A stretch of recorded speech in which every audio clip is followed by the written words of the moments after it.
savez, quand on est pasteur, si j'étais un pasteur, vous allez dire, ouais, les pasteurs, ils parlent des offrandes, des dîmes, parce que c'est à eux qu'on verse.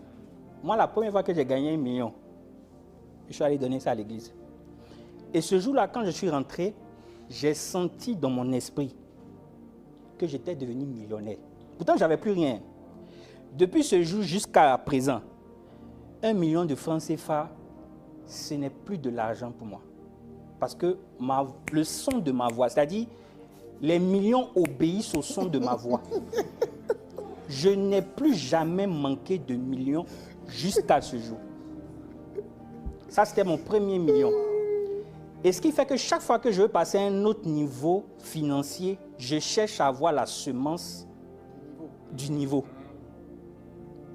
L'année passée, j'ai semé pour la première fois, non, je suis passé, j'ai semé pour la première fois 5 millions en un coup. C'était pour être dans une dimension où 50 millions n'est plus problème pour moi. 50 millions, 5 millions, tu as dit 5 J'ai semé 5 millions, qui est la dîme de 50 millions, pour que je n'ai plus jamais problème des 50 millions. Ah, ok, je comprends. Parce que si j'ai 50 millions, la dîme, c'est 5 millions. Donc, j'ai fait cette semence parce que je voulais être dans la dimension où 50 millions n'était plus un challenge pour moi. Et j'ai dépassé ce niveau. Cette année, en début d'année, je me suis dit, j'ai fait une offrande de 15 millions et j'ai eu à cœur de semer 10 millions en espèces comme ça dans la main du pasteur Mohamed. Et par la grâce de Dieu, bientôt, je vais lui donner. C'est son anniversaire dans quelques jours, mais je pense que pour son anniversaire, je vais lui offrir un terrain.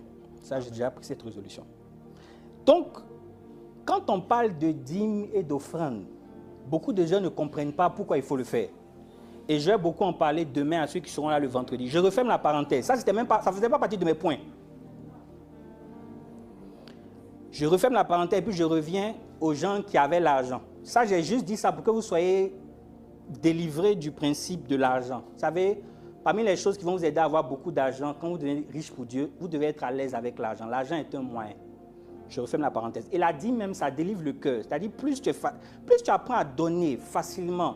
Et puis, il y a des gens aussi qui vont dire, non, pourquoi est-ce qu'il faut donner ça à l'église? Est-ce qu'il ne faut pas donner ça aux orphelins en termes d'aumône? Moi, je fais beaucoup d'aumônes. Et pour ça, mais je ne vous dirai pas les montants que je donne en aumône ou aux orphelinats. Aider les gens. L'année passée, en termes d'accompagnement aux jeunes entrepreneurs, j'ai donné à peu près 100 millions de francs CFA. L'année 2023. Donc, quand on dit aider là, on aide. Mais la dîme et l'offrande, c'est tout autre chose. Je referme la parenthèse et puis je reviens sur nos gens de Genèse. Donc, ils finissent avec l'argent. C'est fort. L'argent est fini. Ils viennent avec les troupeaux. Ils donnaient les troupeaux contre du blé. Là encore, c'est fini. Ils reviennent l'année d'après et puis ils viennent dire on n'a plus d'argent, on n'a plus de biens, on n'a plus de troupeaux. Bon, déjà, vous qui êtes en ligne, posez-vous la question. Vous avez combien de bœufs, combien de moutons, combien de... Posez-vous cette question-là. Vous savez, ce matin, pendant que j'étais en train de préparer, je disais au Seigneur, parce que l'une des choses que je vais recommander vers la fin, c'est que la plupart d'entre vous s'intéressent à l'agriculture. Et je sais que d'autres vont se dire, par exemple, moi, je n'ai pas d'hectares. Même dans vos maisons, entre parenthèses, vous pouvez faire élevage de certaines choses. Il y a des gens qui vont me dire, mais j'habite en appartement. Je ne peux pas envoyer des moutons ou des bœufs. Est-ce que vous savez qu'on fait élevage d'escargots? Est-ce que vous savez qu'en ce moment, l'élevage des escargots, c'est quelque chose qui marche grave? Ta maison, ta cour arrière. Moi, j'ai beaucoup de mes filleuls qui ont des lapins chez eux parce que moi, j'ai rendu beaucoup de personnes en mode productivité. Je referme la parenthèse, puis je reviens maintenant. Pour finir, ils n'ont plus d'argent, ils n'ont plus de troupeaux. Ils viennent maintenant, ils disent, nous voici nous-mêmes, et puis vous, nos terres. Eux, au moins, ils avaient des terres. Regarde ton voisin ou ta voisine, mais regarde quelqu'un qui est connecté avec toi.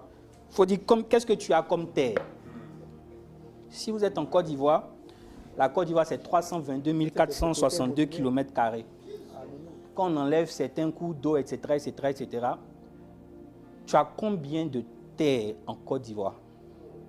Il faut savoir une chose, la terre a quelque chose de particulier.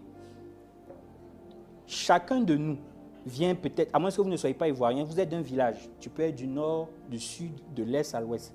La plupart dans votre village, soit votre famille est déjà propriétaire terrienne, soit si vous faites des demandes, ils vont vous faciliter l'acquisition de terre.